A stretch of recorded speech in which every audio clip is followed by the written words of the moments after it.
Okay. Well, I got your message on what we want to talk about and everything, and we're going to talk about war fighting, and this is greatly misunderstood or simplified or fantasized on. War goes on all the time in international environment. War is between nations. It's international crime. It's all that kind of thing, and it goes on all the time in the international environment. A subset of war is combat. And combat's a little bit better understood, but combat is everything we do against another force. It's everybody. And then we get down to the real muscle and guts of this whole thing, and that's close combat. And close combat is what you do when you're looking over the front end of your rifle at the other guy, or if you get even closer, a bayonet, or if you get even closer, hands. And that's what they make movies out of. And today I was going to talk a little bit about, for your instruction, about a place that was a major forming event in my life, and that was the Special Forces A Detachment A-301 at Bến Cát in Vietnam, circa 65. Bến Cát lasted 6 months. In the process, we lost 4 Special Forces NCOs, 2 Strike Force companies, and I came out of there with 1 Chinese Nung company, which would become the Mike Force, which was featured in the John Wayne movie, The Green Berets. Going back onto Bến Cát in reality was played out like a Greek tragedy. We all figured we were going to go down, and we did. But nobody ever complained about it. Everybody just cast their cast it to the fates as it would have. And as it played out, we, on the 22nd of May, 1965, we were wiped out, except for the 1 Chinese company. In January of 1965, I went to Vietnam as a first lieutenant on a B detachment in January, and was pulled off to caretake a little place called Ho Ngoc Tau outside Bien Hoa in Vietnam.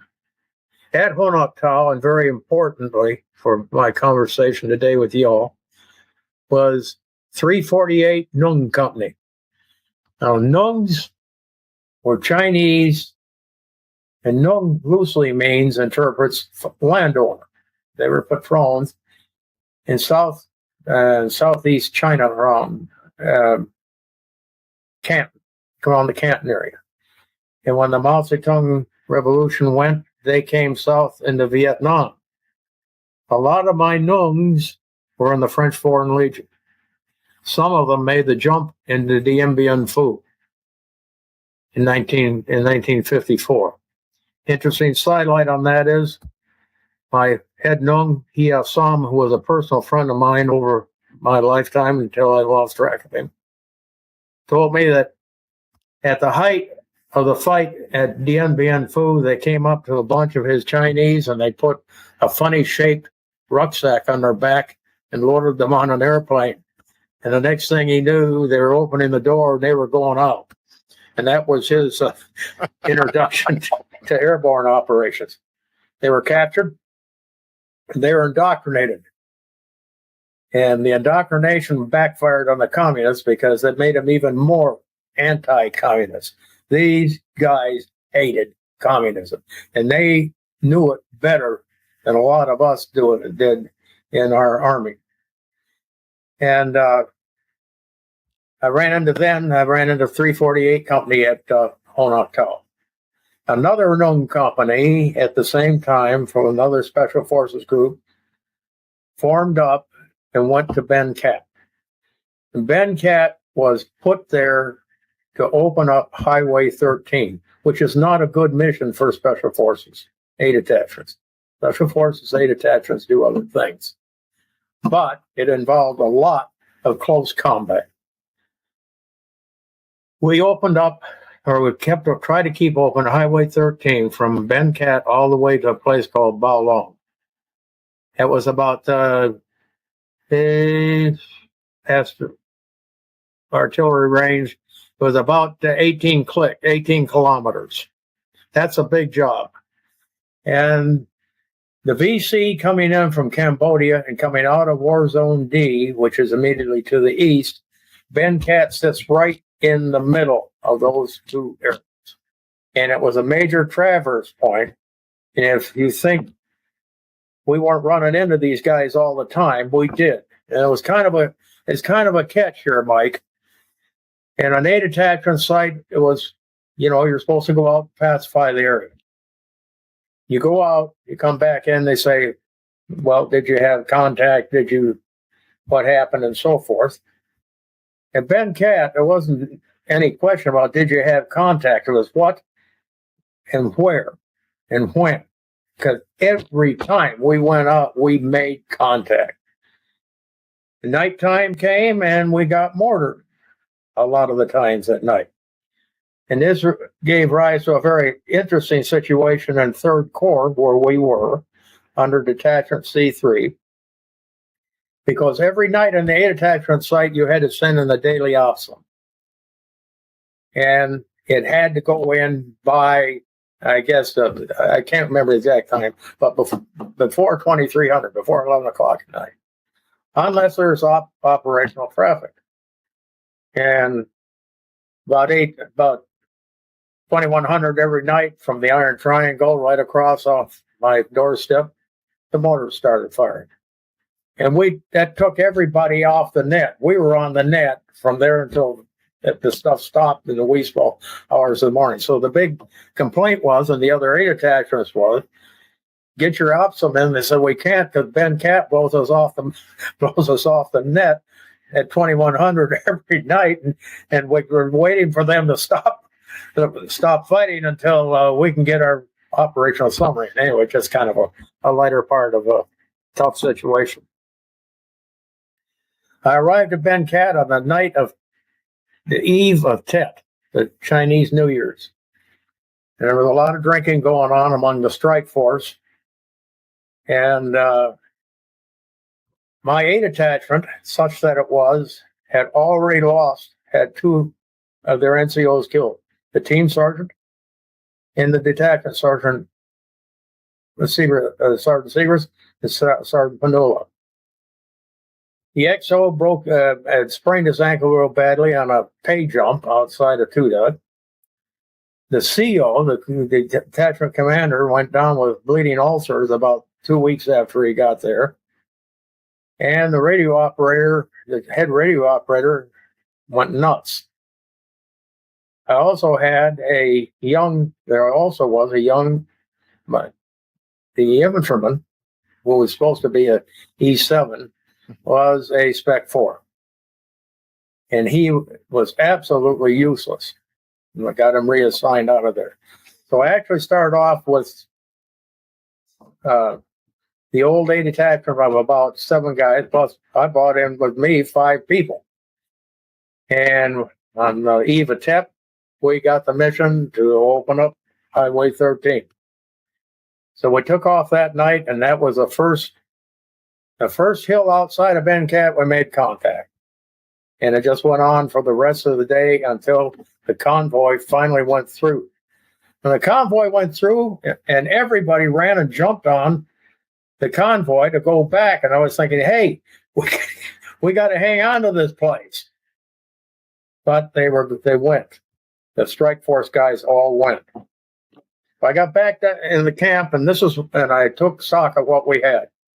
I brought with me 348 Company, don't forget, from Honok Tau, from Tudog. The commander of 348 Company quit when he got to Bến Cát, and he walked off. So I had to reorganize 348 Company, which was my ace in the hole. But I had a wonderful guy by the name of Hia Song and Sam was one of the guys that made the jump into Dien Bien Phu. This guy was a hardened anti-communist fighter who would tell you in latter moments as we discussed it, wanted to go back to China, where his land was. And that's what he was fighting for. Now, they got paid pretty well compared to the rest of the strike forces, but they were fighters, and I trusted them completely. The rest of Bến Cát had been heavily infiltrated. The Vietnamese company consisted of people from the Saigon jails in the back walks of Saigon. They weren't motivated. All they wanted to do was get fed and get as much money as they could out of it. And they were crooked. They were crooked as they could be. And there was also an element of Cambodians who came with also from the last team. They were wonderful guys. Some of them were ex-legionnaires. Kik T was a sergeant major in the French Foreign Legion, and he was a wonderful soldier. He was quite a bit older than me. Kik T, I think, was probably in his 40s. Sam was in his late 30s. But Kik T was a real soldier like Sam, and they were really helpful. There was one other Vietnamese who I became very close to, and his name was Pham Van Sao. And he was a Cao Dai, Buddhist sect. And yes, he was very anti-communist. I often wondered what Sao was doing there, where he came from. He had his family there. And later on, as I reflected on it, I figured out that he probably was an agent of the Vietnamese government out there at the time. But I didn't know this at the time. But he and I were very close, and he was a real fighter too. So after my initial set on the Tet, on the morning of Tet, with everybody at the hangover, opening the road, and we more or less did it, I reorganized the company, the camp. We had 346 Company, the Vietnamese company, and the Cambodians. We had 349 Company, which was the Nung company that was there. And we had 348 Company, which was the company I bought with me from Tuda. And away we went. For the next 2 weeks, we were fighting on the road on a daily basis. Close combat. This is close combat. Real close. In fact, we go outside of Bến Cát going north, hit Hill 25, and Hill 25 is where all the fun began. We'd fight. Going out, and they would hit us on Hill 25 coming back. And so that was going on while I was trying to get body and soul together in the camp. The camp was indefensible. It was about 50 meters square, and maybe 100 if you stretch it. A gate on one side facing the Arvin compound up the hill to the north. And all around the camp were the houses of the people, the strike force families, right next to the fence. So you couldn't fire claymore mines, you couldn't shoot, you couldn't do anything. And if they came in to get us, they were going to come into that housing area, and they would hit us from there. Or the Iron Triangle, which is about area, which was about 6 clicks to my west, off our west flank of the camp. And that's where they kept mortaring us from. We had a helicopter pad right now outside the camp, of course. And we had a drop zone where we got all our supplies in. That's it.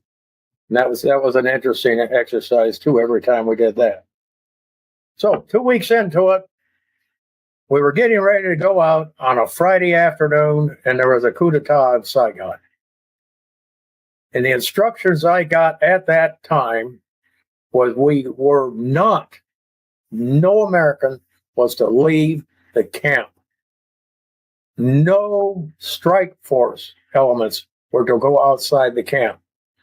Well, for those of you who understand security, that's suicide. The one thing that we kept the mortar down from was going out at night and pushing it as far away as we could. Now we couldn't. So Saturday morning dawn, and there we all were sitting in this little postage stamp of nothing that we couldn't defend, wondering what was going to happen. So, and also, obviously, this was not the time for anybody partying or having a drink. This was a tough situation with it, a real tough situation.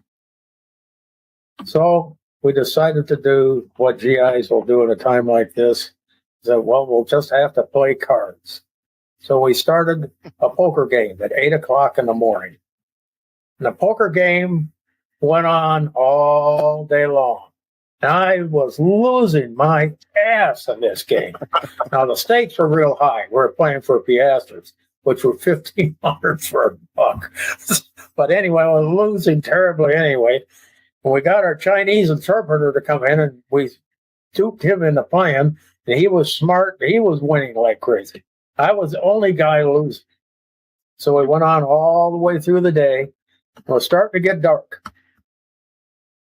And they dealt out the hand. I picked up my hand. I had 4 damned aces. All day long, I've been waiting for something like this. And then we heard boom, boom, boom. The mortar started to fire at us out of the OK Corral. Everybody said, "Hey, we're getting mortared." And I said, "All right, everybody stop. Don't touch the cards. Nobody's going anywhere. And we take and bet these last 3 cards." Sergeant Wilson looked at me and said, "Sir, we're getting mortared." And I said, "I don't give a damn. We're going to take these last 3 cards." So we took the last 3 cards. And I lost. There was wild cards, obviously, and I lost. We ran out to the bunker line, hit the reverse side of the berm, where we were going to spend the rest of the night while we were getting mortared. But that's in a book, War Stories of the Green Beret, if you want to check my story on that.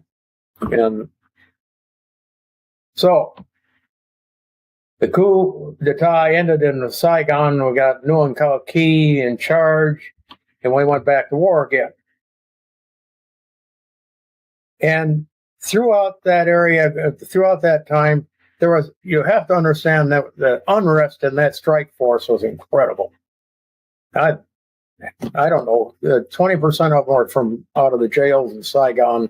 Mm-hmm. The rest of them are just classic Vietnamese males who would steal anything from anybody.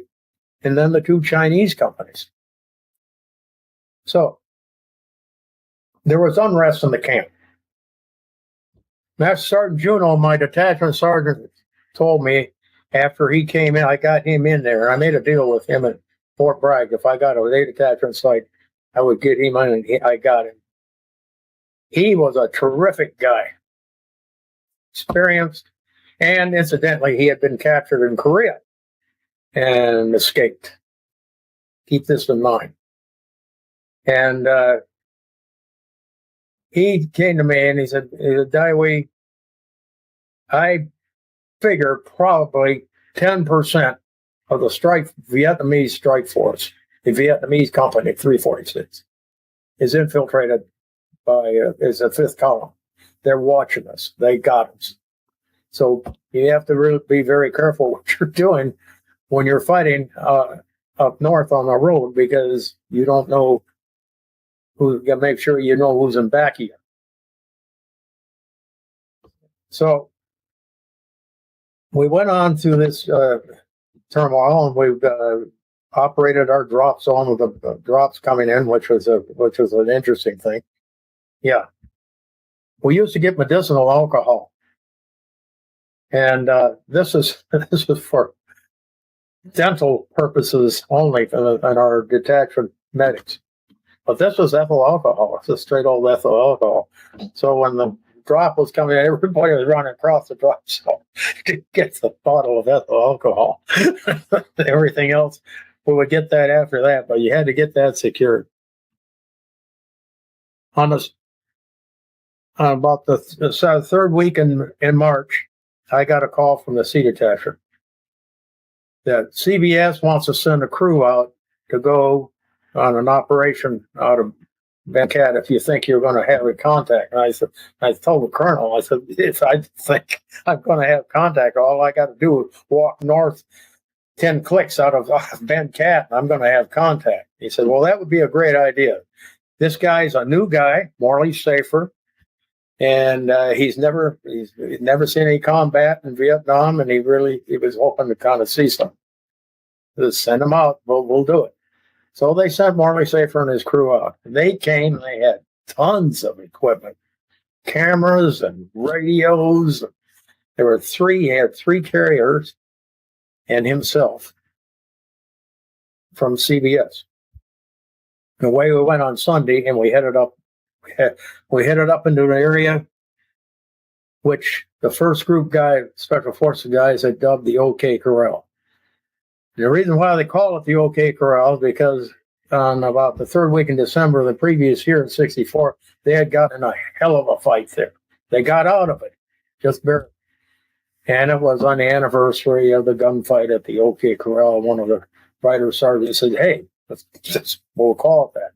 And that's the area, the OK. Everybody knew where the OK Corral is. It's the area of Dao Tiang, and it goes over into the Michelin plantation, and from there up into War Zone C. So we headed up into OK, and of course we were fighting all the way up in there. And as I was going up there, before I went up there, the Sea Detachment commander got a hold of me, and he said, the next time you go into Lai K, which is about 6 clicks north of Bến Cát, I want you to go see the French manager of the French plantation there.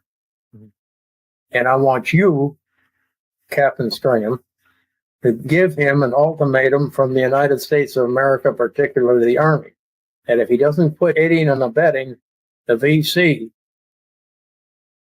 the Eagle's going to fly over and hurt him. Now, I didn't know what we were going to do, but I had the message. So we'd been around, and going into Lai K from the south, everybody disappeared. But this time we came in from the north, and we had them all. We were all in there. And I caught the Frenchman not able to go someplace to get out of the way. And with Morley Safer filming this, I delivered the ultimatum, which was kind of an interesting thing because it came out. Nobody really understood the French position in Vietnam at the time. And their position, they aided and abetted, but they had to. Really, looking back on it, there wasn't anything they could do. But they were hurting us, and they were hurting the government of Vietnam. At Lai K was the largest radio operation I have ever seen, and it filled a whole building up there. They could talk to France on that radio. So imagine, you don't have to be a terribly bright guy to figure out that Viet Cong and North Vietnamese could get on that radio and talk to Hanoi, or talk to Laos, or talk to Cambodia, which nobody realized at the time, off this radio. And right next to this big building with this huge radio, and I saw this thing, it was incredible. My radio operator was there, and he said, this is an amazing radio. And I looked at the thing, and I thought, gee, it's all I could see was awful big, and there were a lot of tubes and stuff. But I made a mental note of that thing. Mm-hmm. And we said, and we issued the ultimatum to the French. We headed south out of Lai K, going back to Bến Cát on Monday. And we got the Hill 25, and of course, we made heavy contact. They had gotten in and back of us. And obviously, somebody told them where we were, obviously. And they got us. And we got a real stiff fight there, getting back to the camp. We got back in there on Monday night. After you came in from these operations, the troops were loaded with ammunition and weapons and all kinds of things that we could not leave with them. especially 346 Company. They could keep their individual weapon, but all the crew serve weapons, all the ammunition, all the Claymore mines, we had to pick it all up and secure it in a bunker. So on Monday, that's what we were doing. And it took a day of work to secure all this stuff and put it up. About noon on Monday,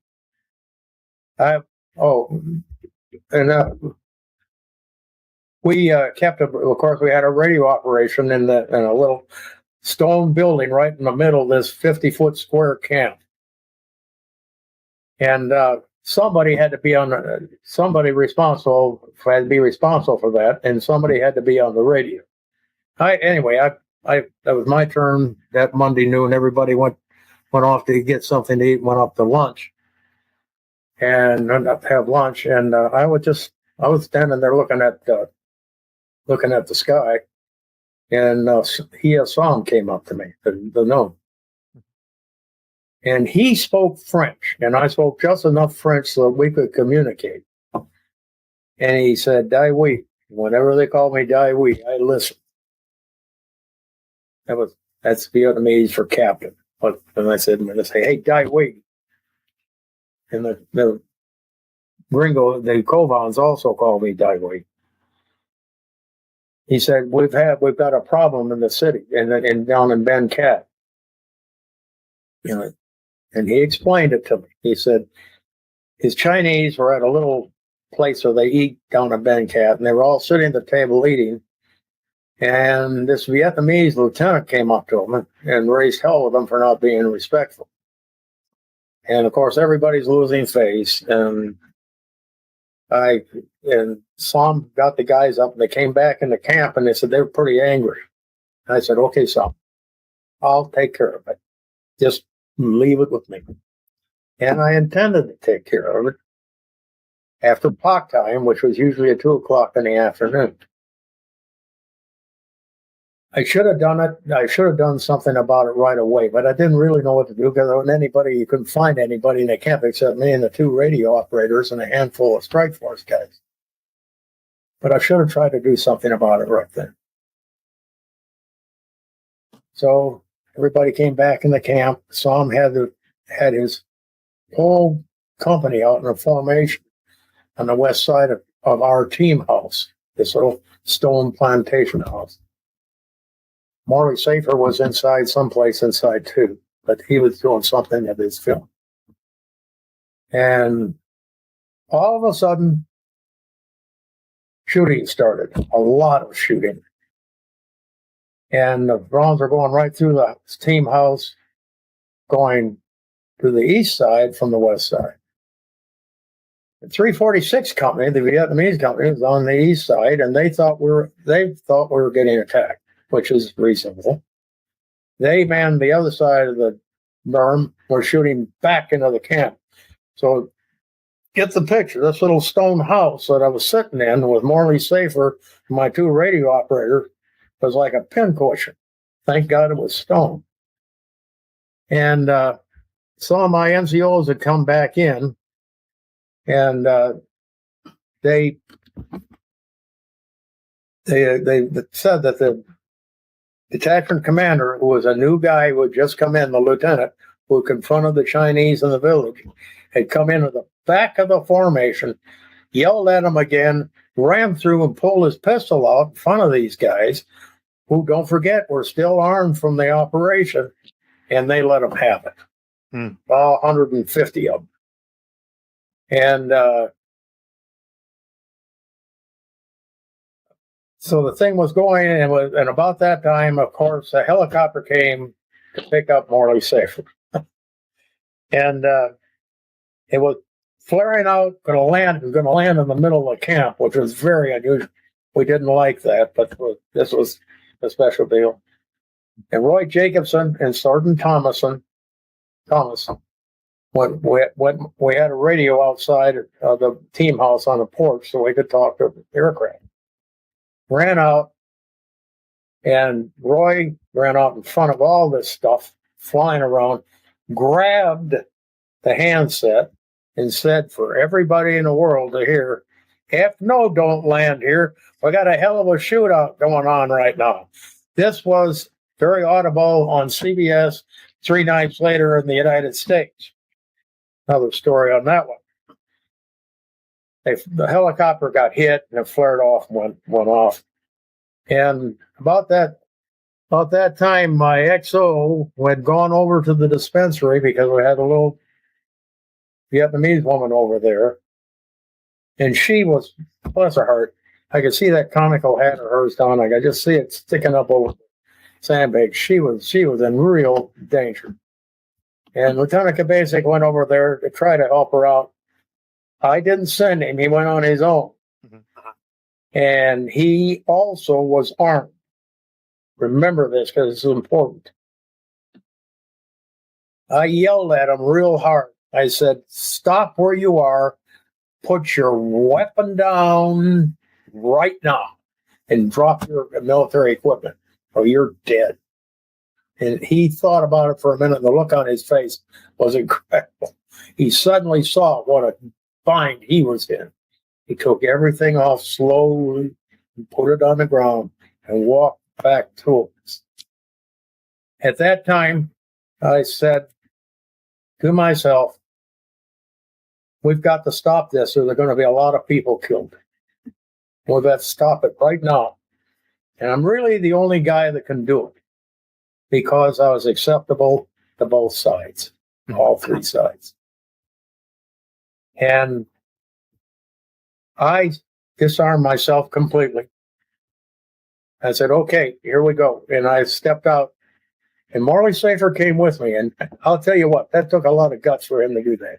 He didn't know I was some rookie captain out there in the middle of all this stuff. We stepped out in the middle of all this shooting. And I waved my arms. And I said, Nam Sol, get right. Get down, stop. In Vietnamese. I walked through, I went to the 348 company, and I grabbed some. I said, stop these guys right now. The lieutenant was lying on the ground dead. And I went all the way through all this stuff, and I got a hold of the 349 company in the back. Sergeant Juno went to 346 company, which was very dangerous. He went over there with Thomas. They stopped those guys from shooting. We had everybody calmed down, sort of, and we started to sort this thing out. Then I got thinking, the Vietnamese Special Forces are going to want retribution on the Chinese, and we can't afford that. The Chinese are the only real fighters we've got.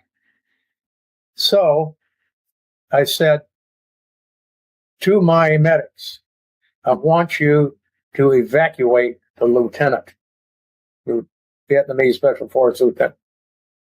I'll never forget Sergeant Burns looked at me and he said, Daiwi, that guy's graveyard dead.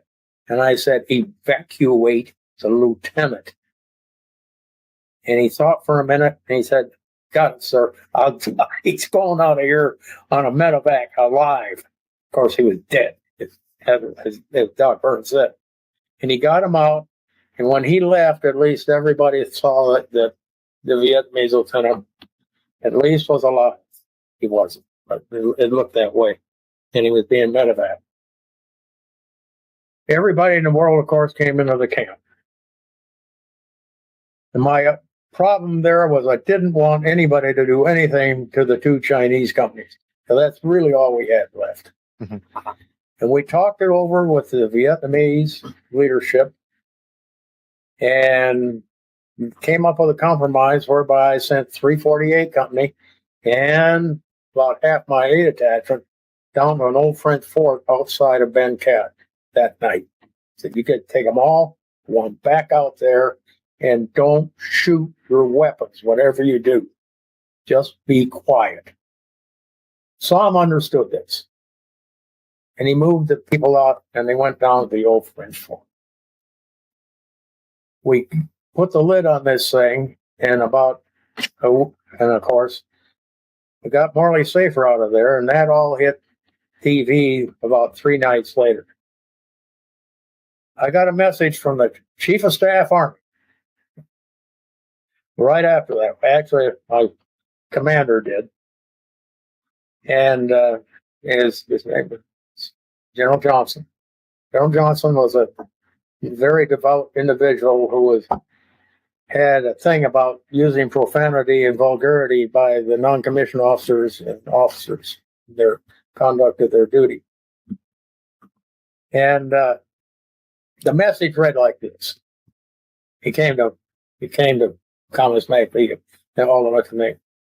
Went down there are a bunch of things, but one of the top line was, why did he have to find out about stuff like happened at Bến Cát on Walter Cronkite's morning and evening news? To which I could, there's no rejoinder, I don't know.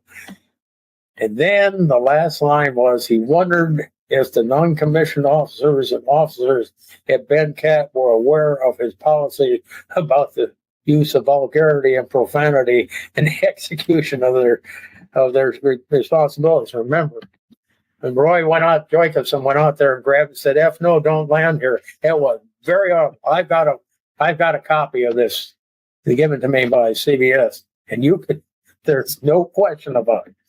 Roy's little sister said, "Oh, Roy said a bad word on television." So we got another captain in, for Vietnamese captain. We went on into April. In April, the Viet Cong and North Vietnamese started a big push in 3 Corps towards Saigon. They took out Song Bay, and they were heading on us. And second week in May, Song Bay went down. We had to open Highway 13. The convoy had to go through from Highway 13 all the way to the Cambodian border. But the big section was this portion of 13 between Bến Cát and Ba Long, which my strike force had the responsibility for keeping open. So on Tuesday, before the 22nd of May, I got a good Vietnamese sergeant, my 348 guys, and we started up the road. And it was spooky. It was so quiet. There was no movement. There were no civilians. There was no nothing. Nobody was moving along that road. And so we got up just to Lai Kay, and there was a huge roadblock on time, made of trees and stuff like that. And of course, it was booby trapped. When we moved that damn thing off the road, and we continued on up the road to the OK Corral area and Dong So. We got into Dong So, and it was here. No civilian movement. This is a village. It's a pretty good sized village. Nobody was moving. They were in their houses, down, just like they were being shelled at night. And we went through Dong So to Ba Bang 1. Ba Bang 1, we usually we usually hit when we got that far north. No. The range from Bến Cát, we're now at 14 kilometers. And that is the maximum for a 155 howitzer. We had 2 155 howitzers at Bến Cát, not under our control, under ARVN control. They were World War II. They hadn't been bore scoped or anything, and they weren't very active. But that's what we had. So we went through Ba Bang 1 toward Ba Bang 2, and we got in a big open field, and we made contact. And Mike, I have never seen it till that day, that many of these guys in the daytime, in the open, armed infantry. And the other thing was, they had gotten in between us and Bến Cát. So all we had was hostiles north of us, and this force blocking us to the south. I then got on the radio because I couldn't talk to them directly from there. I would call the radio relay station on a place called Nui Ba Dinh. It's the only high spot in 3 Corps. We had a radio relay station up there. I was calling for fire on the artillery, relaying it through the relay station to the firing battery back at Bến Cát. But we were used to doing this. And my XO jumped out, ran up to the firing battery, and he was right there on the radio getting the relayed message for call for fire. We were fighting with the guys to the south of us, watching for the guys to the north, and the artillery started to come in. And the only reason to this day, I am absolutely convinced, the only reason why I didn't go down on Tuesday was the fact that the artillery was going all over the place. And I am convinced that the VC thought we were calling artillery on our own position, because they faded back into the rubber plantation, and as soon as they did that, we moved fast, and we got into the rubber plantation, so that we were a little more even. They outnumbered us, but I can't tell you how much, but they were much bigger. We moved south to that rubber plantation, and then I had another leadership problem hit me. I had one of my NCOs was a radio operator, Don Pressler. Good guy, great radio. Don had been sitting in that damn radio shack, 12 on, 12 off, for 8 weeks. He hadn't done anything except eat and sleep and run the radio, because it was, of course, the CW radio. And as I went out that morning, he said, Daiwi, I've got to start pulling my share of the risk out there. Let me come with you on this thing. And I thought, well, that's great. And I didn't think about the fact that he hadn't done anything physically for 2 months. And I said, okay, come on along. And he had a radio. I was back and we went. Make matters even more, we're at the end of the dry season. The end of the dry season in that area, the place is dry. It's very hard to find water. You have to know where the wells are. And I knew where one of the wells was. It's on the south side of the OK Corral area at Dong So. We started moving through the rubber as fast as we could, going toward Bến Cát. We were having sporadic contact now to our rear. We had gotten through these guys, and they are now to our rear, the VC. And Pressler got heat stroke. And he went down. He said, I can't go any further. We took his radio, we took his pack, we took everything out, redistributed his equipment. I said, come on, Don, you got to go. And he went a little bit farther. I said, Don, I know where there's a well. Just stay with me. And he said, Daiwi, I can't go any further. Just leave me here. I can't hold you up. And I said, I'm not going to leave you there. You were going to take, but the Nungs were getting a little nervous at this time because it was starting to get dark. And we got Pressler to the well, and we just poured water on him, in him and on him, and got him at least so he could stand up. We got all his equipment, and we continued to move on. Stopping south of Like I knew we had to get by Hill 25 again, and I knew those bastards would be waiting for us. But that night they weren't, and we pushed right on through to Bến Cát, arriving there just after it got dark. That was a real tough experience. You know, that was one of the times I know for sure that I damn near bought the farm. So did everybody else. So we debriefed, and the next thing I got was a message that we've got to open Highway 13. You got to open. So we're going to try again. So on Thursday night, by the way, I rotated the operational requirements. I was either on one, Lieutenant Kabasic was either in charge of one, or Sergeant Juno wasn't, Master Sergeant Juno in charge of it. And then the other NCOs would line up underneath us when we went up. Well, we rotated this around, but Basic had to go into Saigon and get the damn payload.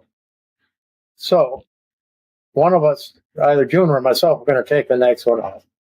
And Sergeant Thomas came to me and he said, "You can't do this, Dudley. You got to stay in the camp because you're the only officer we got left here. And we can't afford to lose you to some quirk in the SOP and policy. So we'll take it." So he and Juno got together, 349 Mountain Company, late Thursday afternoon, and they started north toward Lac. Because it was dark, they got around Hill 25 without a fight, and they're going on. And then I got a strange radio transmission about 8 o'clock, about 2000 hours that night. It was Juno, and he was whispering on the radio, calling for fire. And he was just up in Lac. He's only 6 clicks north of us. What's going on? And he said there is a convoy of VC, big trucks coming down 13 from Cambodia. We've got them. I know where they are. Get fire on them right now. Guess what? The ARVN would not fire on them because they were in Lac. We had all those guys on the ground, my 2 NCOs and a handful of Strike Force guys. And they faded back into the rubber plantation. They had to go away from them. They couldn't fight with them. So they moved off to one side. They moved north a little bit to stay away from them. And then I got feeling real uneasy about what was going on because I remembered what had happened to me on Tuesday. I said, those guys are in back of us. We've got to get them through or they're going to get wiped out. That's a big unit. And so I got a hold of Juno just briefly, and then I lost communication, told him, RTB, to return to base. But I wanted to tell him, don't come back through Hill 25, go around it because I think that force, which is coming after Bến Cát, really, is right there in that area. Mm-hmm. I couldn't get a hold. About that time, Basic came back in a little helicopter on gunship. I got him up overhead, and I told him to get a hold of Juno and Thomas and tell them to go around to the south and east, get around that area south of the OK Corral, around a place called Madam News Dairy Farm. They got the message. But when he went to the lieutenant who was commanding the Vietnamese lieutenant, he said, "No, I'm going straight down through Madam News Dairy Farm." And Juno said, "No, it's dangerous. We've got to go around it." And he said, "Yes, but it's the shortest way home," are his words. And that is in the book, Legend, Shadows, and Heroes, chapter 49, The Shortest Way Home, by Ray Bowes. About just before noon, they started to cross the area at Madam News Dairy Farm, and they got hit. They got hit by everything. The force that was obviously coming to attack Bến Cát, they walked right into the back of them. And at the same time, we got mortared, of course, at Bến Cát in the daytime, which was very, very unusual. And we were getting mortared to keep us down. They were virtually annihilated in a matter of minutes. You could hear the volume of fire coming from that fight was incredible. It sounded like a rifle range on Monday morning at Fort Moore. And I couldn't, of course, we had no radio contact with them. So I grabbed a handful of guys and we started north toward Hill 25. And here came Sergeant Juno. And he'd been hit. He'd been hit right in the rear end. And he said, the only thing he said to me, he said, Daiwi, they got Tom, Sergeant Thomas. And he said, there's a huge operation going on up there. So I got him back to the aid station, and I went back and got some in 348 Company. By this time, I didn't even worry about the Vietnamese.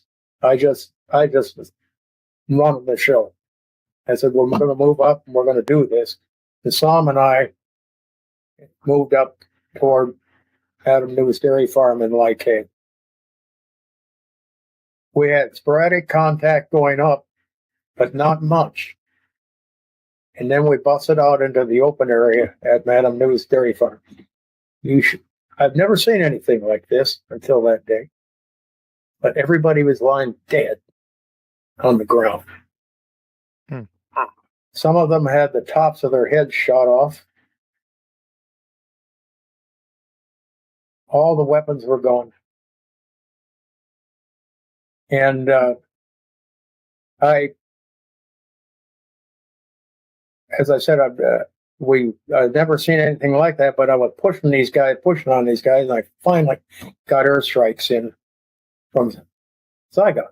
Because it was Saturday, and it was hard to get, in those days, hard to get anybody to do anything on Saturday night in the U.S. forces. But the airstrikes came in. Now, I couldn't talk to the T-28s that came in to help us. But they knew where to go, and they were briefed by the Armed Helicopter Company that we worked with all the time, because they knew where they probably would go. And they went the way the North Vietnamese had been coming south out of Cambodia. They hit them with airstrikes and broke contact for us to consolidate that mess at the killing zone in Madam New's dairy farm. I got a hold of Sergeant Juno before he got evacuated, and I asked him what had happened, and he said he asked the lieutenant to go around. I said, why didn't you go around the place like I asked you to? And he said, well, I did, but he said this was the shortest way home, and this is the way he wanted to go to get there as fast as we could. He said, we got out in the middle of Madam New's, of the pasture of Madam New's farm, and we got hit. He said, we got hit on the west side, we got hit on the north side, and then he said a bugle started blowing in the rubber trees over on the east side. And they had us all the way around. And we formed a perimeter, and we're fighting them off. And they ran out of ammunition. Our guys ran out of ammunition. Thomas got hit in the side of the head and was bleeding to death. And he said, Top, you go away and leave me. This one's got me. I'll see you in hell. Those are his words. And they overran the position. They grabbed Juno. Thomas was dead. They took him up in front of the commander of the VC unit. And he had a little ivory boot around his throat that Saul had given him. And the commander grabbed the boot, threw it on the ground, and started stamping on it. And then he grabbed Juno's rifle. And then kind of a big play, a dramatic play, he was gonna execute him with Juno's own rifle. And Juno said, I knew two things. He was going to shoot me, and that rifle was empty. We were out of ammunition. And by that time, of course, we knew that area very, very well. And Juno was getting the lay of the line where the rubber plantation was, and he busted out through that and ran and dove into the rubber. And as he dove down, they shot him right in the rear end, but it missed the bone. He got in there, and I want to tell you, There's fear on both sides of the fence on this one. Nobody went in after him because they didn't know what he might do. And he got out because of that, because of the reputation that the Green Berets had with those guys. They didn't want to mess with him.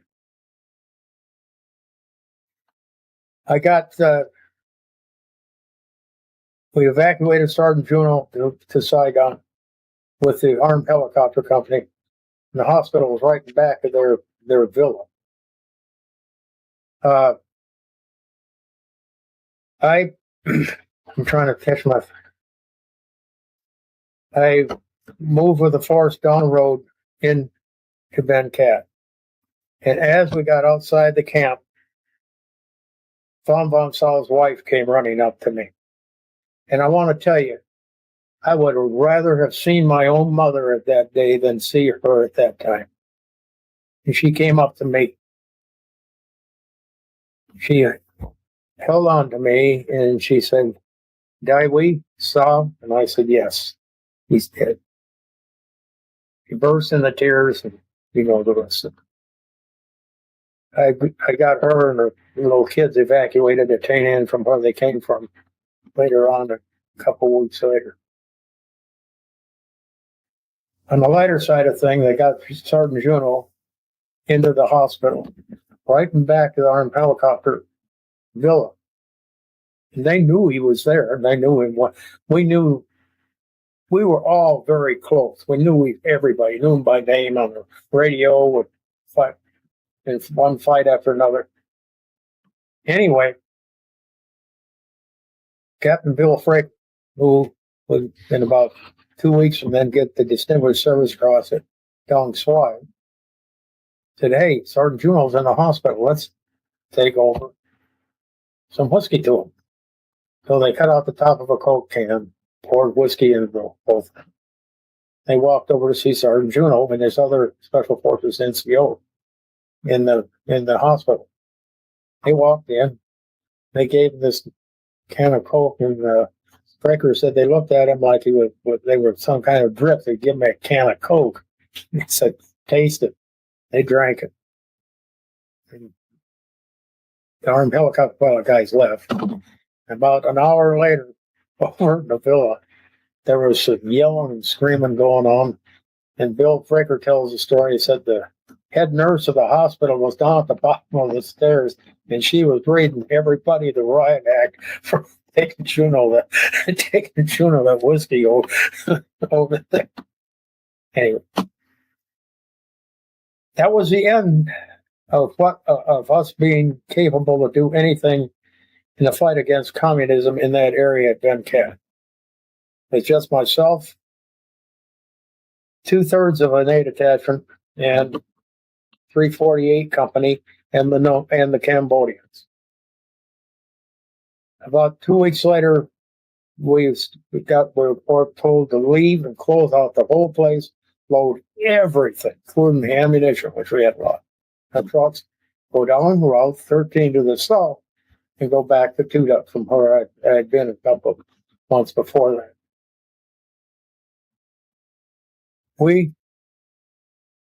I got together a couple of my NCOs and said, "We're going to do something to that damn Frenchman before we leave." And we came up with the idea. We had four strikers. We moved them out, moved them into a place, fed them, took care of them, but we kept them away from everybody. They were isolated. And one NCO, and prepared them to knock out that radio at Blycade. We had made two great big satchel charges of C4. We showed them how to do it. We got it all set and ready to go and pull them on. And away we went. The night before we were leaving Bến Cát the next day, we blew that thing. And I heard it going. It was a beautiful stuff. And it was a big one. If you can imagine that amount of C4 against that radio. But unfortunately, Mike, they got the wrong building. I didn't get the radio.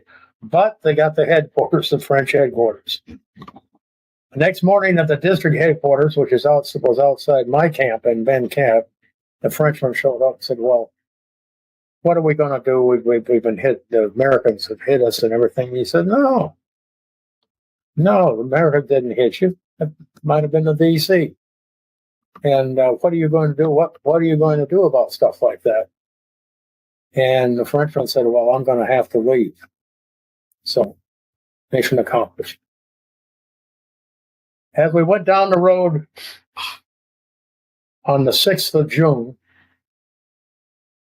I think it was, the VC hit us again. They gave us a going-away present south again. At this time, a guy by the name of Captain Johnson, who was with an Irvin unit in the area, came up and bailed us out. Captain Johnson was going home the next day. And he said, hey, you're all set now. You can keep going on. We'll get together back to the States. And I said, sure. The next morning, that night, Dong Xoai got hit. And they took Captain Johnson's unit in to reinforce Dong Xoai. And he was killed. The night before he was going home. Also at Dong Xoai, Bill Fraker, the guy I told you about, helicopter pilot, took a gunship in there at the end of this thing. It was a mess. That place looked just like that place looked at Adams Dairy Farm. He had a loaded gun. He had a gunship which was overloaded anyway. He had on it Lieutenant Williams, who had received the Medal of Honor later on, himself, Distinguished Service Cross, and Sergeant Jim Taylor, medic, who had also received the Distinguished Service Cross for his action. They load that helicopter up. I do not know how he got that thing over the trees. But he just wobbled that thing over the trees, made it out of Dong Xoai, and made it back. Real heroic stuff. Wonderful stuff. And made it back. Got Taylor and Jim Taylor and I forgot the lieutenant's name. Pappy Williams. I call him Pappy Williams because he was the oldest lieutenant in the Army. And anyway, he received the Medal of Honor. Incredible. We Dong Xoai went down, and the next day, the smoke, it was a real mess. I got a message from Colonel Della Pena to come back up to Benoit to headquarters because he had a mission for me. And I thought, okay. I went up there and he said, here's what I want. We are going to form up a mercenary battalion of Nungs.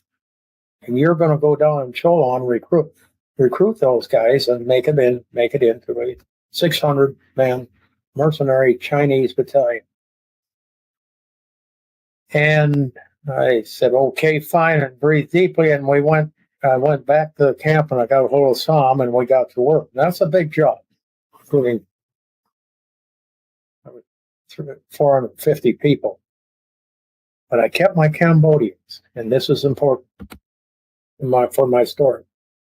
I kept my Cambodians. I didn't tell anybody about this because the Mike Force was supposed to be pure Chinese, Nung, Cantonese, Chinese mercenaries. Solomon. Oh. But I slipped in my 12 Cambodians, and boy, was I glad I was that fortunate that I did that in the future. Then I got another message.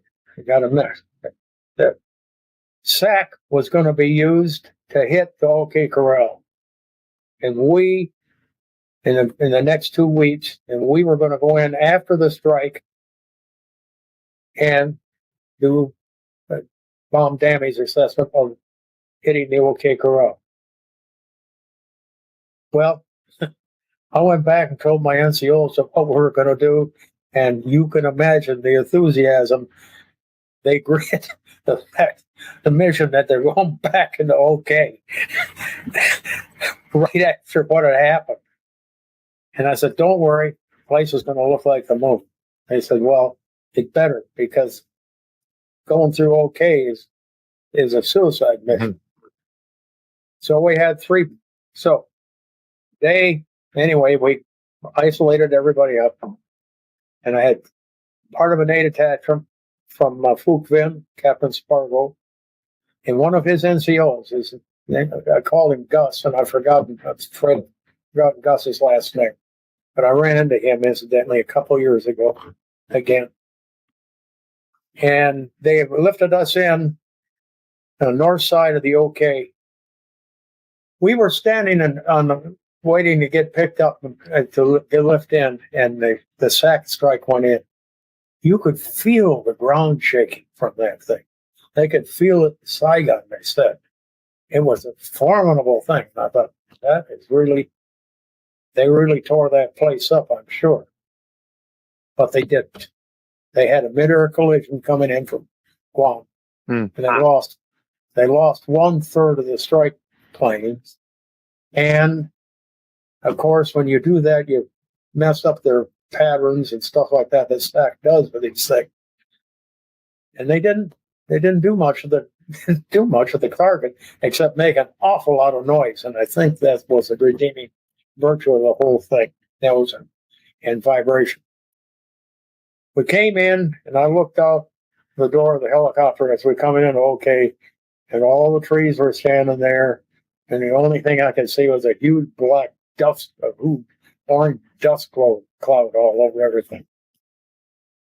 And we got off, and we started through, and we had no contact. Quiet. There was nothing. And the guys on my right and left flank, same thing, on east and west. I was in the middle of it.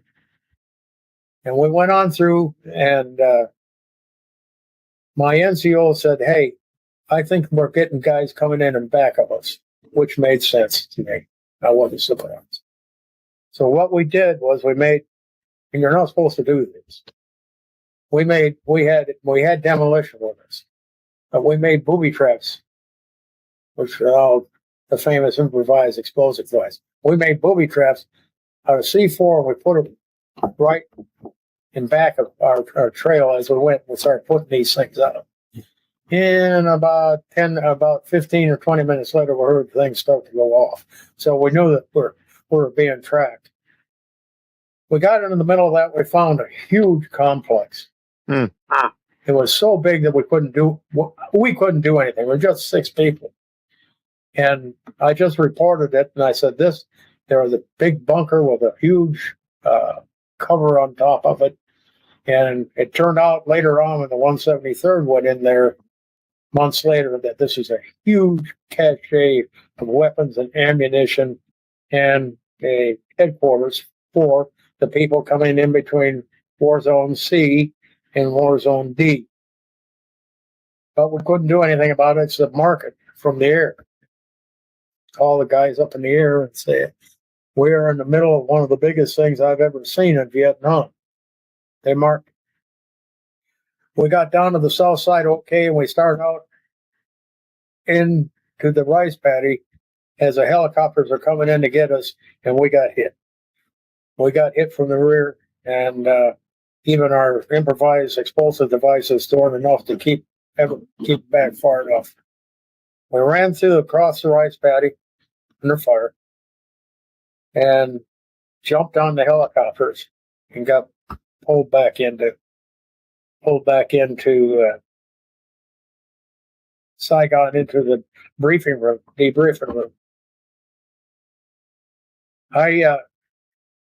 We debriefed that right, got off the helicopter, went into the briefing room at MACV headquarters, and then it was a very interesting thing because it'd been 3 or 4 days without shaving, and I was filthy dirty, and of course all the bombs had made all the mess that they had. I was filthy.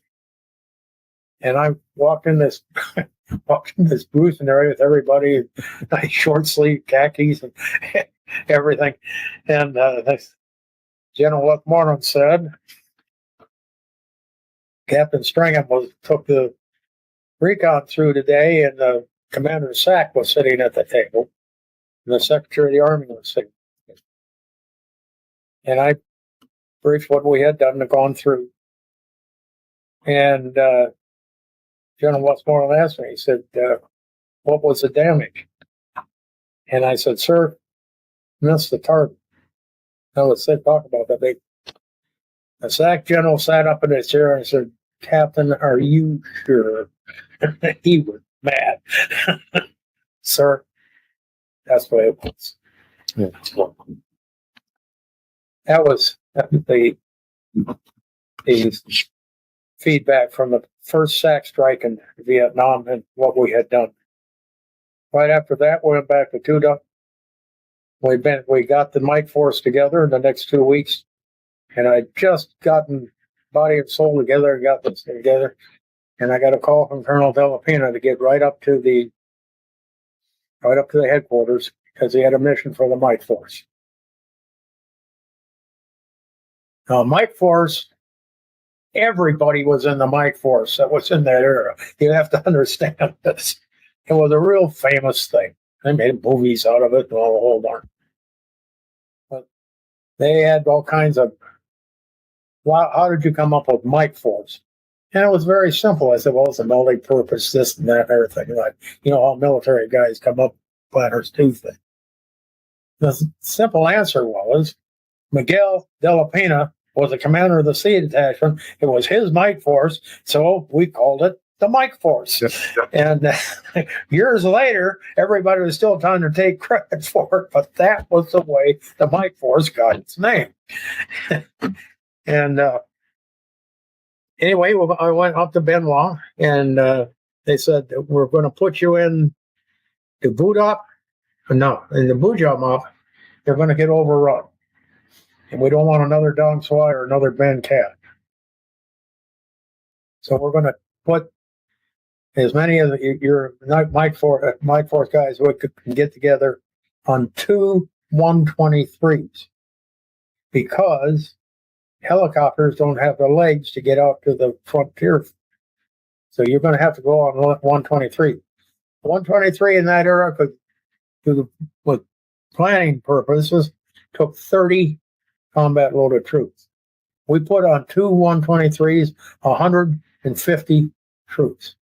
Now, what we did, we took all the chairs and all the webbing, everything out of it. We stripped the inside of that for the Air Force guys. We took it all out and we crammed these guys in, sitting back, front to back, all the way from the front of the plane, all the way to the door, to the 2 doors. We got them all in there. I sat up in the tail boom, and of course the pilot and the navigator, who is a real hero on this one, sat in the front. We loaded these 2 123s at about the last flight at Tan Son Nhut in Saigon, and we took off. And it was dark, and it was raining. Of course, the rainy season had just had full, And we flew all the way to the Cambodian border out to Bujamop. And Bujamop was on a ridge line with a dirt strip, which could handle that 123, but it was dark. And that dirt strip, Mike, had 4 smudge pots on it lighting it. That's all. And I was in the lead bird, and I could see out the nose of the bird when he stood it on his nose and turned it around. The smudge pots, and there was also tracers going back and forth across the front of it, which is kind of interesting, just as something else make it exciting the night if I got bored about something. We came and they landed. God bless them. They landed it and they brought it to us all. Mm-hmm. We all got out. I had seen Bujamop one time. That's the only time I'd ever been there. And I really was trying to get oriented where I was. And we started running to where I thought the camp was, and I ran right into a ditch. I busted my tail. And I just didn't need that at night. We moved into the camp. The camp was in disarray. The strike force was absolutely not useful anymore. They were all huddled together in the middle of the camp. So I took 348 Company, I put them all the way around the perimeter. We took over the perimeter at 10 o'clock at night, 2200, and waited for the attack to come in. The attack came in at about 11 o'clock, but it didn't hit us. It hit Buda, which was just south, which was a sister camp of that Special Forces team, about 10 kilometers down the ridge. Now, I'm going to tell you that was one hell of a thing to watch, was the attack on Buda, because I could see it. First of all, we had Puff the Mag Dragon came on station. And I think those days it was a C-47, not a 1/3. Puff came on station, and he was a gunship, and he was firing around the perimeter at the attacking forces coming in from Cambodia. Buda was right on the Cambodian border. And so was Bujamop. But then the fast movers, F-100s, came in from Benoit, and it was a wild night. It looked like the 4th of July. Tracers going up in the air, green tracers going up in the air, orange tracers coming down from the sky, and of course the mortar fire going out from the camp itself at Buda. We weren't receiving any pressure at all. Bujamop. It was quiet, deathly quiet. And then at 2 o'clock in the morning, everything went absolutely dead. And a thick fog came over this whole thing. You couldn't see anything. And they couldn't see anything out of Buda either. Then we started to feel pressure coming from the village north of us on the Bujamop. At that time, I got the message to evacuate Bujamop. That's all. No other instructions than that. But to get the strike force out of there first, they would send 123, get the Special Forces strike force out, and then, of course, we would come out last. And I'm looking at this camp with ammunition, records, vehicles, gasoline, food. This is a full camp, and there it was. Bunkers. And I thought, what are we going to do? And I had my 2 NCOs in there. We said, okay, here's what we're going to do. We're going to evacuate people using the Special Forces team that was there to get their people out, get them on 23, and take them south so that they could be reinserted into Budap when they could. And myself and the Nungs were going to destroy or blow up Bujamop. We had lots of demolition, and we put out a ring main along. I joke with the EOD people about this, one of the largest ring main systems ever made. Went all the way around the perimeter of Bujamop and through the middle and back out the front gate of detonating cord. And on this detonating cord, we put all our charges all the way around, to include the POL and the ammunition bunker, which was huge. We wired it all. It's all wired. That's a lot of work, incidentally. And you have to be careful because you're dealing with blasting caps and you're dealing with high explosives. And we've been up all night. We worked on this thing, and we worked hard on it, and we got it pretty well in. And I got the last of the strike force went. I got the Nungs out of there, and it was just myself and Sergeant Wilson and Sergeant Parnell. We're the only guys. We're the people left on the ground because we were going to detonate this place. Now, I often give the enemy credit for being a little smarter than we sometimes give them credit for. And I knew they would figure we would try to do something. Figured they would try to do something like this. So here's what we did. As I told you, this ring main system went all the way around the camp. We went into the back of the camp in a bunker. The back of the camp. On the far north end, away from the front end where the runway ended. And put the detonating core and fuse later. We had 5 minutes on the fuse. We lit it. We didn't do it with quiet, lit it, put it down the hole. We walked with quite a bit of self-control to the gate. At the gate, we did the fire in the hole routine for all of North Vietnam to see. And lit a dummy charge right there. At that time, and that was when I was told that the helicopter was coming to pick us up. The helicopter landed, and the new C Detachment executive officer got off. He hadn't seen any combat since Korea. This is his first mission in Vietnam, and he was out there to make sure I guess we did what we were supposed to do. Unfortunately, as he got off the helicopter, another 123 started landing.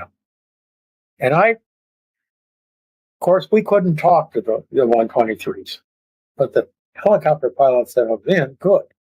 So I leaned forward. The helicopter pilot, I'll never forget what I said. I said, this place is going to be a dot in history in 3 minutes. We got to get out of here. And the C Detachment XO didn't know this, and he is a good guy. He jumped off the helicopter and started waving off 123.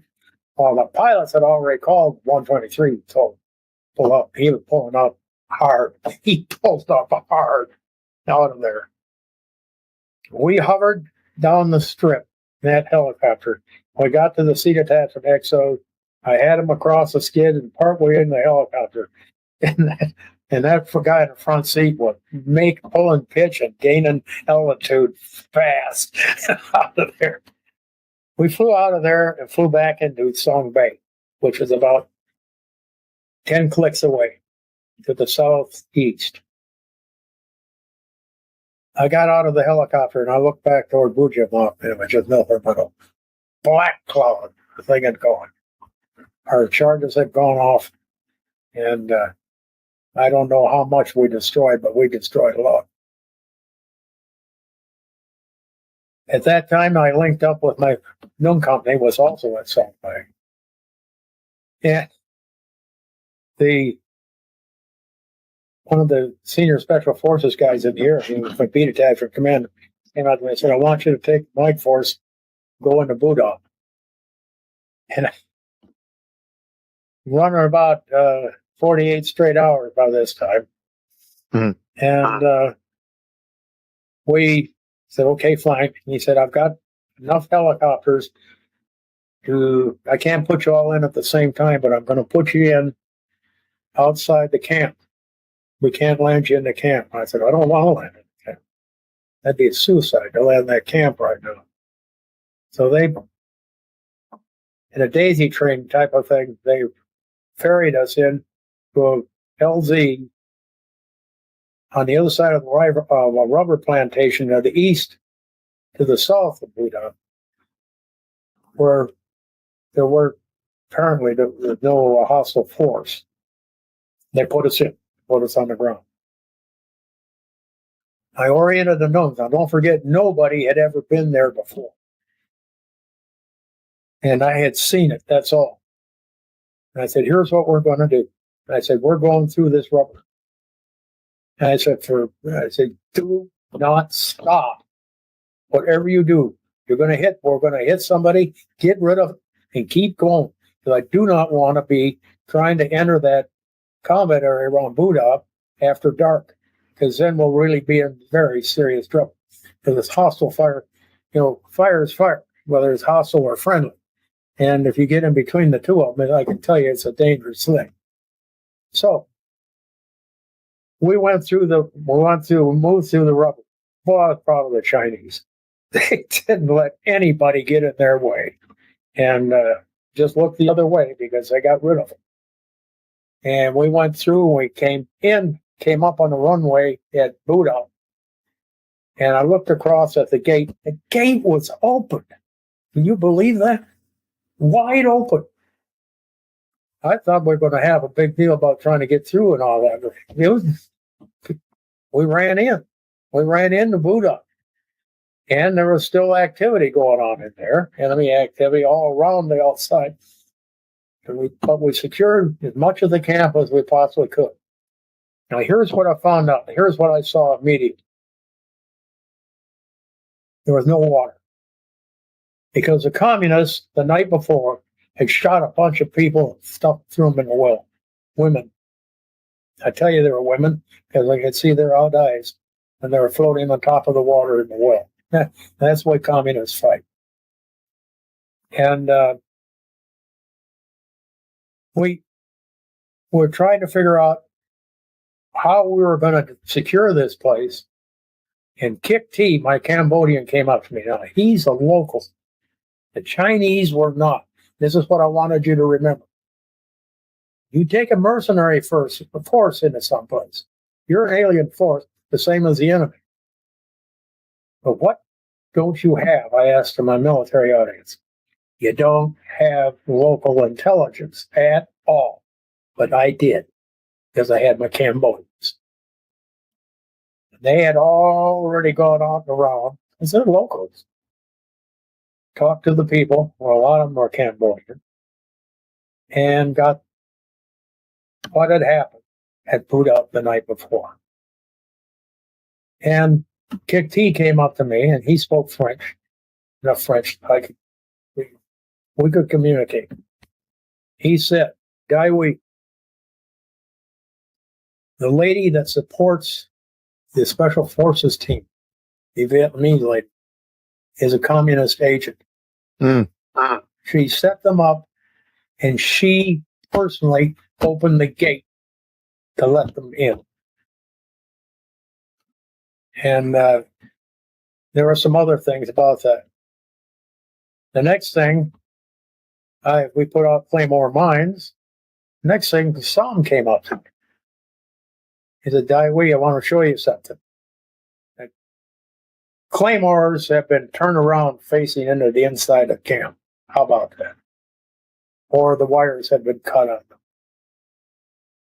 And we put out the word through Kik T real fast that nobody went near the bunker line thereafter or you'd be shot.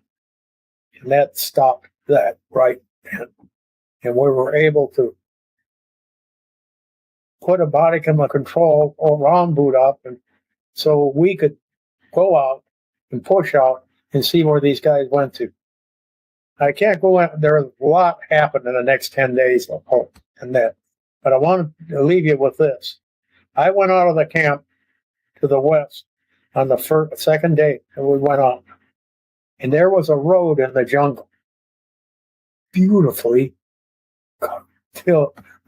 scraped dirt road, prepared dirt road, and went from the edge of runway at Boot Up in to Cambodia, and as far as I could see in Cambodia. I remember I couldn't go into Cambodia. I was a giant, not going to Cambodia. Whatever people told you about going to Cambodia in that era, they're lying, because that was a fast way to lose your career. But this road had been used. This was one of the major ways that they were bringing supplies in from Cambodia into the communist forces in C zone and D zone on Route 13 down towards Saigon. It's very interesting. And it had a canopy over the top so you couldn't see it in the sky. was completely concealed from aerial observation. So they could move on that thing in the daytime especially, and nobody could see them. They wouldn't do it at night, because of course you'd see the lights. But it was that was one of the most important things, I think, that we got out of that. That and the fact of the importance of having, with the Mike Force, intelligence collection, local intelligence collection.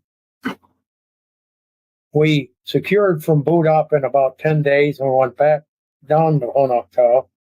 And then I got another message. Dong Swai was under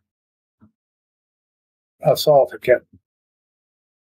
Take Mike Force and go out there.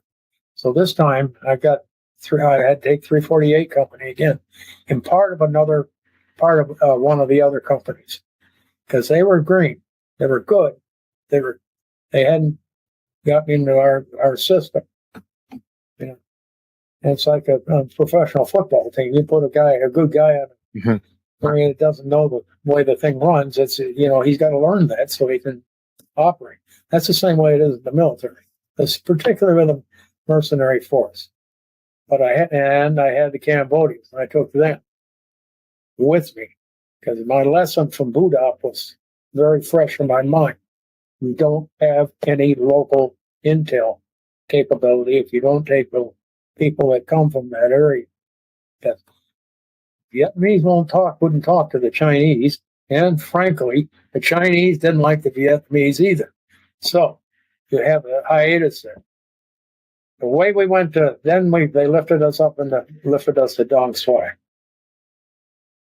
When I'm Dong Swai, I'm sorry. Oh no, incredible story. I went into Dong Swai with 348 Company, augmented by another Nung company, augmented with my recount guys, and Sergeant Roy Jacobson, who's incidentally his son, his commanding general, commanding officer at SWIX, right? And this time, interestingly enough. Anyway, we went in there, and also, when we got into Dong Swai, my classmate from West Point and Ranger School was a Special Forces camp commander there. That was an advantage for me right away, because I got with Ken, and I asked him, what are we going to do? He said, we're under siege. He said, but the only thing is, I don't know where they're coming at us from. They could be coming all around, or they could in one direction. And he said, I'm worried about the east, about the west side, and the north, most of that.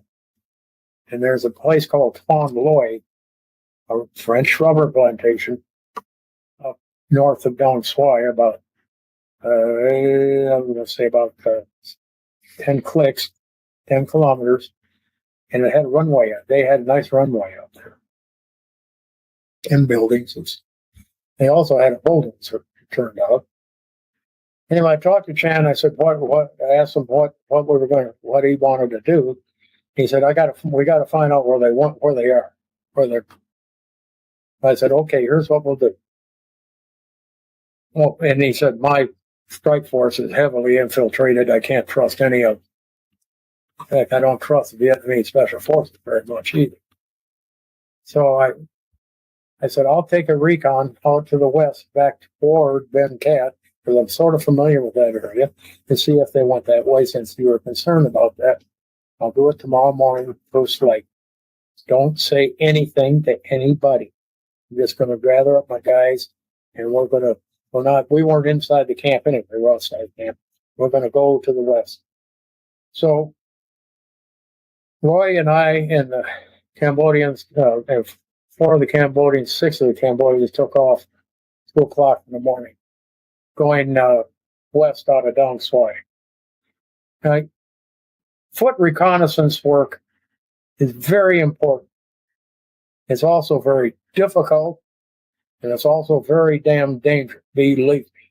Just a few people and a big mission. That's what it is. Find them, find out what they are, and find out what they're doing.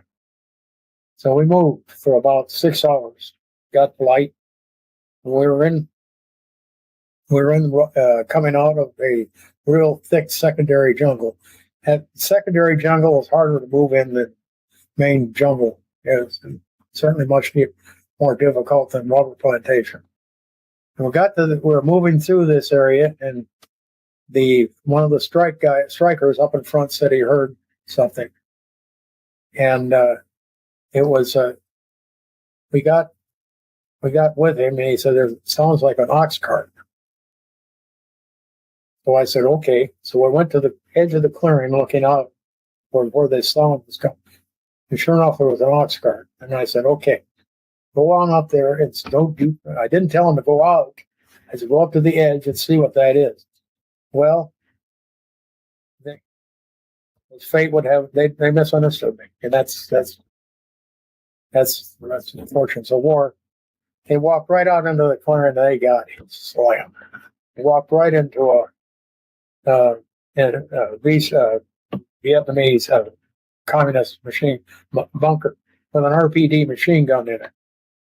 An RPD machine gun, and we had fired because we had the weapons from Buddha, and we knew them. We all knew them, including me, knew them quite well. It has a big round drum on it. It carries. Well, I think you can probably put 50 rounds in that thing, maybe more. But you have to change the drum if you're going to change the belt on the machine gun, on the ammunition. Anyway, this thing opened up, and I couldn't move. I was right back of a rubber tree. The stuff was hitting my rucksack, and the two guys were down in front of me. And actually, they weren't dead. We recovered later on. And I looked back at Roy, and he yelled at me, "We have got to get the F out of here." And I looked at him, and he looked at me. I just shook my head because I couldn't move. The stuff too. Well, we were very close range from that thing. You're looking at a machine gun 10 meters from a machine gun. You're looking at the business end of a machine gun. That's tough. It's tough sledding. Then I heard the noise of metal on metal. He was changing the drum. Like firing stop. I heard it. I knew he was changing that drum, and I knew this was our only chance. And I yelled at Roy. I said, "Move out! They're changing the drum on the RBD." And we turned around with Roy in the lead. We moved to the rear as fast as we could. We were running through that dense, that secondary jungle like it wasn't there. And then something really funny happened. Roy physically ran into a VC outpost. They ran into each other. Roy went to the right, and the VC guy ran off to the left. And I yelled at Roy, "Don't stop! No, we got to keep going." Incidentally, I'll cover this after I'm finished. But this is in a book. We got out.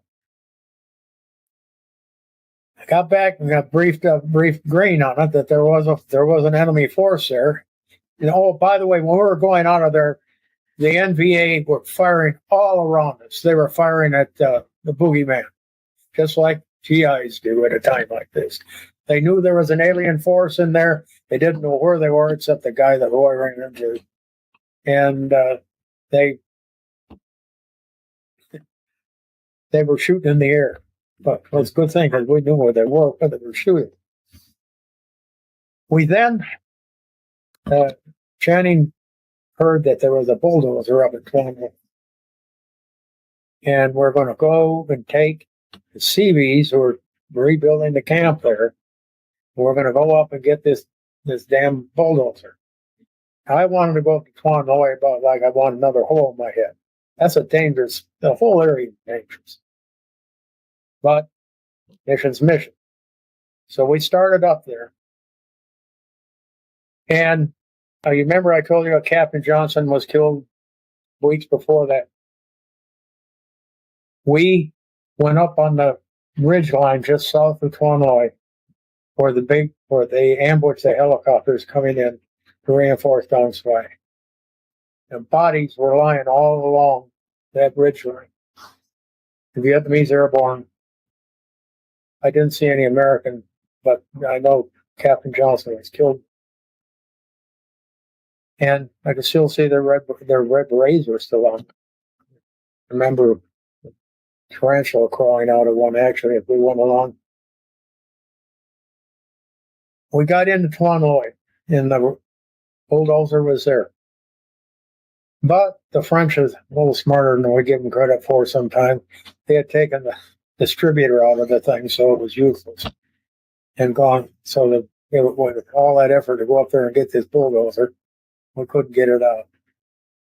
And we went back, and then Shan asked me one more time, let's take as much force we can and go to the west and see if we can at least push these guys back, which is what we did the next day. And we pushed them back toward Bến Cát, coincidentally. About that time, we came back into Dong-Swai, and I was told again to secure and go back to Tudup. And that really was getting to be about the end of my time, and with the Mike Force as well as Vietnam. The shortest way home is in this book, Legends, Heroes, and Shadows, chapter 49. High C is the recon Roy and I went on. Roy Jacobson, High C. And Morley Safer flashbacks will give you his view of the mutiny at Bến Cát in March.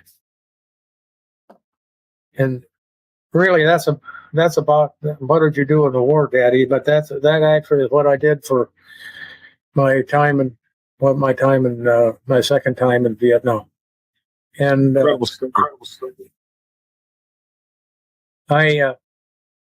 I'm happy. You know, I wonder sometimes when I was asked by a priest why, if I knew why I had been saved. And I said, I don't know about that, but I will tell you what. The times that I know about, but the times I don't know about, I wonder. And that's a very important fact to take into consideration. So, I'm back here now. I'm chairman of National Ranger Memorial Foundation and a hobby farmer. My family and I live here in this little farm and on top of the Tennessee Valley Divide, which if you're a ranger, you will recognize because that's the TVD. And I got tired of ranger school struggling up the side of that damn thing. So I decided to retire on top of it. And that's where I live right now. On Cumberland Mountain. Mike, that's what, if you have anything for me?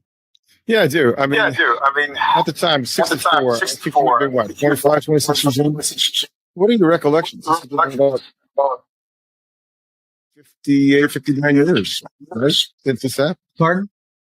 What's your recollection? I mean, about your time in service and your memories, good memories, bad memories, people you lost. Oh, thank you. I understand your question. That time at Bến Cát, Mike, was a profound experience for me and really shaped me as how I would do business as an Army officer thereafter. And I would see combat smoke. I would see it in El Salvador. And I would see it in Panama.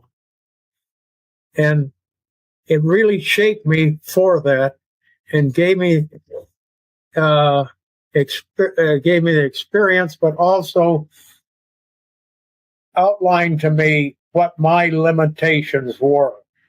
And that's very important. You know, you can be a ranger and an airborne and a special forces guy and jump over tall buildings with a single bound, but you can't. But the problem, the big thing that I learned is that a leader takes with them the rest of the guys. So make sure you got the best way to go about something. You're going to lose people anyway, but don't do something dumb, and don't do something that you can't do. Those are just some of the things. And of course, the real big thing tactically is about the use of intelligence collection in close combat. That's very important. And you're the only person that can do it. You and the people that you have with you. I did John V. If you wrote the book, Drawn Swords in a Distant Land, talking about the rise and fall of the Republic of Vietnam, and also on Black April, and really talked about DM and Kai, and just related how they lost the war. Do you have any regrets in the thoughts on this? Pardon? Do you have any regrets about your time in service, or now looking No. Vietnam? Oh, absolutely not. Absolutely not. Now, I had the privilege of serving with some of the finest people you ever want to know in this world, are the American GI.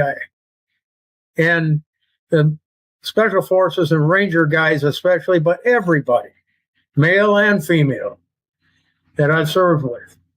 In Vietnam, I regret that it went down the way it did. And I regret why it went down, and I know why it went down. But my participation in that in no way clouds my mind or causes me any trouble or any second thoughts about what I did. And I made some dumb mistakes from time to time, but that's the way those things are. But never do I regret anything about that. And I don't suffer from PTSD or anything like that. And I've sometimes livened my wife's nights and with a bad dream every once in a while, but that's about all, really.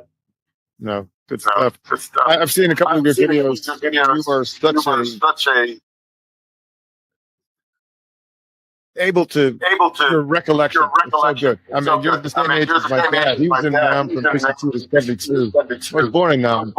My dad told me he put us in the bathtub during the tent offensive. And they ran to the city. And I was probably like 11 months old. My brother was older than me. But just your recollection of these events, and it's so important for you. Well, let's shift gears. Let's go and talk about open letter regarding the National Nung Foundation. The National the Foundation? Mm-hmm. Well, I've been chairman of the National Ranger Memorial Foundation for over 10 years now. And first of all, have you seen the monument? Yes. Have you seen it's a beautiful Ranger monument. Yes. It's a Ranger monument. No particular war, no nothing. In fact, the heritage goes all the way back to 1745, Major Robert Rogers, of course. Rogers Rangers, which is an important cornerstone in the modern day Ranger heritage. And the Special Forces people, what can I say? Sergeant Juno, Sergeant Thomas. Those guys were just marvelous people. I trusted them completely, and they were absolutely loyal and backed me 110%. Always. And no matter how bad it was. And as I said at Bến Cát, Bến Cát was like a Greek tragedy. Everybody knew we were going to go down. We didn't know. But everybody was pretty sure it was going to happen. And what happened, happened. But nobody gave in. Nobody quit. Nobody complained. Everybody would just, in fact, like Pressler did on that trip I took up north of Bến Cát that night. He volunteered. He didn't have to do that. Yeah. But he felt like he should. And that's the kind of guy, those are the kind of people that I had the privilege of dealing with all my military crew. And that's what the Ranger Memorial is all about. Is about those people. And they and the Ranger Hall of Fame guys, which are also inscribed on the Ranger Memorial. And you know, so that's a real marvelous monument. It was made privately, private donations constructed, and we maintain it. And it's no government help at all. And it's done completely by private donations and well-meaning guys. And I hear from people all the time. Retired Rangers, Ranger veterans are great guys. And with one thing in common, we're all Rangers. and it makes a lot of difference. It makes me I love to talk to them. That's great.